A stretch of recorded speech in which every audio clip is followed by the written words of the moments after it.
अस्सलामुअलैकुम, क्या हाल है। उम्मीद करती हूँ कि आप सब ठीक होंगे। अल्हम्दुलिल्लाह से मैं भी बिल्कुल ठीक हूँ। गाइज़, यहाँ पे मैंने अपने व्लॉग का जो आगाज़ किया है ना, वो शाम से किया है। यहाँ पे तकरीबन 4 बज रहे हैं और मैं शाम की चाय पी रही थी। जब तक मैं दिन में 1-2 दफ़ा चाय ना पीऊँ ना, तो मुझे बिल्कुल भी सुकून नहीं आता। आप यकीन जाने, मैं ना चाय पहले बहुत ज़्यादा पीती थी। अब फिर भी मैंने कम कर दिया, क्योंकि दूध जो है ना, पहले हमारा गाँव से आता था। मेरी अम्मी की तरफ से अम्मी मुझे दूध भेजती थी, और अम्मी की बहन से जो दूध देती है, मैं कहती हूँ लाजवाब, उन जैसा दूध तो मैंने देखा ही नहीं कहीं भी। इतना मतलब खालिश दूध होता है ना अम्मी वालों का।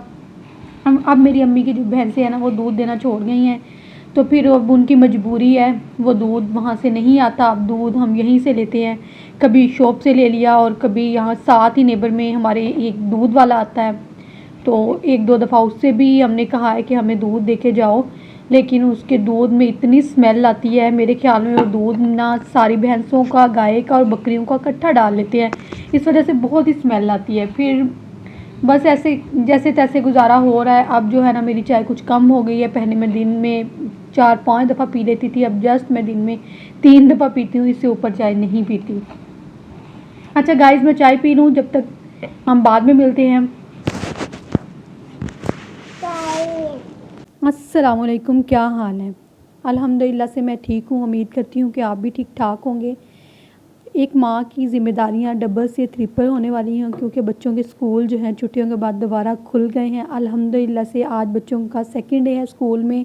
और ये जो व्लॉग मैंने शूट किया था, तकरीबन बच्चों के एक दिन स्कूल जाने से पहले मैंने बनाया था। यहाँ पे मैं अपने बेटे की स्कूल जाने की ना लंच की प्रिपरेशन कर रही थी, और चीज़ें वगैरह निकाल के देख रही थी कि जो यूनिफॉर्म वगैरह निकाल के मैंने देखा, और उसके बाद फिर मैंने उसके बैग आज मैंने अच्छे तरीके से धोना था, बैग निकाला और बुक्स वगैरह देख रही थी, क्योंकि काफ़ी जो नोटबुक थी ना इसकी छुट्टियों से पहले ख़त्म हो गई थी। तो फिर मैंने जो जो नई मंगवाने वाली थी वो मैंने देख रही थी कि मैं अपने हस्बैंड को बताऊं, जो नई लेने वाली चीज़ें हैं वो नई ला दें। तो इसी तरीके से फिर मैंने पानी वाली बोतल को अच्छे तरीके से धो के पानी इसमें फ़िल करके उसको फ्रीज़र में रख दिया, क्योंकि अब मौसम जो है ना काफ़ी चेंज हो गया है। अगर बर्फ़ डालो ना तो फिर वो बहुत ज़्यादा ठंडा हो जाता है। तो फिर मेरी कोशिश यही होती है कि बस ना इस मौसम में नॉर्मल पानी बच्चे पिएँ तो वही बेहतर है। यहाँ पे मैंने जूता वॉश करके ना इसको मैं सीढ़ियों पे धूप लगवाने के लिए रख के आई थी, लेकिन मेरी बेटी की आदत है ना, वो जहाँ भी मेरे बेटे के जूते देख लेती है, उसकी वो कहीं ना फिर उसको उठा के अपनी मर्ज़ी की जगह चूज़ करके रख देती है। अच्छा, ये वाइट पट्टी देखे कितनी चमक रही है, इसको मैंने तरफ डाल के ना अच्छे तरीके से जो था ना मांझा मांझी लगाई, ब्रश फेर के इतनी चमका दिया। ऊपर वाली ये लेदर थी, अगर मैं पानी में डालती तो ये ख़राब हो जाती, इसलिए मैंने उसको पानी में नहीं डाला। अब मैं इसको गीला कपड़ा करके ना सरफ लगा के ये भी अच्छे तरीके से साफ़ कर दूँगी। तो अच्छा, स्कूल खुल गए हैं ना, तो बच्चों को भी बड़ी एक्साइटमेंट है। मेरा बेटा तो इतना एक्साइटेड हो रहा था, सारी चीज़ें मेरे साथ निकलवा के देख रहा था। मम्मा मेरी ये चीज़ नहीं है तो मुझे ये ले दो, मेरी ये ऐसी होनी चाहिए, तो बड़ा ही एक्साइटेड था। यहाँ पे मैंने उसकी सारी नोटबुक जो मंगवाने वाली थी मंगवा ली, और लंच बॉक्स था, ये भी काफ़ी अरसे से, सारी बात है स्कूल बच्चे जाते नहीं थे तो फिर लंच बॉक्स कहाँ यूज़ में आना था। तो लंच बॉक्स मैंने इसको ना अलमारी में साइड पे रखा हुआ था, इसको मैंने आज निकाल दिया अच्छे तरीके से वॉश करके ना, यहाँ पे मैंने रख दिया, ताकि मुझे सुबह को कोई भी मुश्किल पेश ना आए। तो ज़ाहिर बात है, मेरी एक छोटी बेटी भी है, तो उसके साथ मैंने सुबह को उठना होता है, पहले अपने बेटे को वॉशरूम करवाना होता है, और उसके बाद मैंने उसको नहलाना होता है, नाश्ता करवाना होता है। तो एकदम से ना सारे काम इकट्ठे हो जाते हैं, तो बड़ी मुश्किल हो जाती है।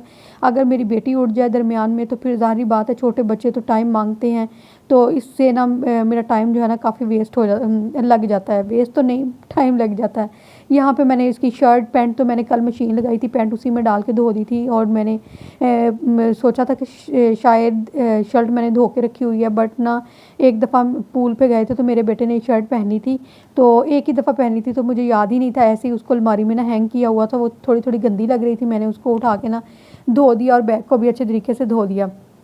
अच्छा, ये छत को इग्नोर कीजिएगा, यहाँ पे इतना गंद होता है, तो मैं झाड़ू मतलब हफ्ते बाद या 15 दिन बाद या महीने बाद एक दफ़ा लगा देती हूँ। डेली बेस पे तो मैं नहीं लगाती, और ना ही मैं लगा सकती हूँ, क्योंकि मुझे और बहुत से काम होते हैं। छत पे इतना मेरा आना जाना नहीं होता, इसलिए मैं इसकी डेली बेस पे सफाई भी नहीं करती। इंशाल्लाह जब हमारा घर बन जाएगा, जब छत हमारी यूज़ में आएगी ना, मतलब सोचा हुआ है कि जब हमारा ऊपर वाला पोर्शन बन जाएगा ना, तो फिर हम इंशाल्लाह मैं इसकी डेली बेस पे सफाई किया करूँगी। यहाँ पे जी नेक्स्ट सुबह का टाइम, जिसकी बड़ी बेताबी से बच्चों को इंतज़ार था, वो आ गया है। यहाँ पे मैंने अपने बेटे के जूते निकाले, यूनिफॉर्म निकाला और सारी चीज़ें सेट वेट करके ना मैंने उसको उठाया। तो अल्हम्दुलिल्लाह से अब वो स्कूल जा चुका है और ये शाम का टाइम है। तो उसके बाद मुझे व्लॉग बनाने का याद ही नहीं रहा, क्योंकि मेरे घर गेस्ट आ गए थे। यहाँ मैं अपने बेटे को होमवर्क करवा रही थी। अच्छा, एक तरफ से ज़िम्मेदारियाँ भी बढ़ गई हैं और दूसरी तरफ से ना ज़िंदगी जो है ना थोड़ी मैं कहती हूँ कि रूटीन पे आ गई है। जब बच्चे घर पे होते थे समझ ही नहीं आती थी दिन कहाँ से शुरू हुआ और रात कहाँ पे ख़त्म हो गई है। तो अब बच्चे स्कूल पे जाएंगे ना तो बच्चों की ज़िंदगी भी एक रूटीन पे आ जाएगी और माँ की भी। और मुझे ना बहुत अच्छा लगता है कि बच्चे स्कूल पे जाते हैं और फिर वापस आते हैं, एक रूटीन सेट हो जाती है। अच्छा जी, यहाँ पे मैं अपने व्लॉग का जो है ना एंड करती हूँ। बस आज के लिए बस इतना ही। अगर मेरा व्लॉग अच्छा लगे तो प्लीज़ लाइक शेयर सब्सक्राइब ज़रूर कीजिएगा। Thank you.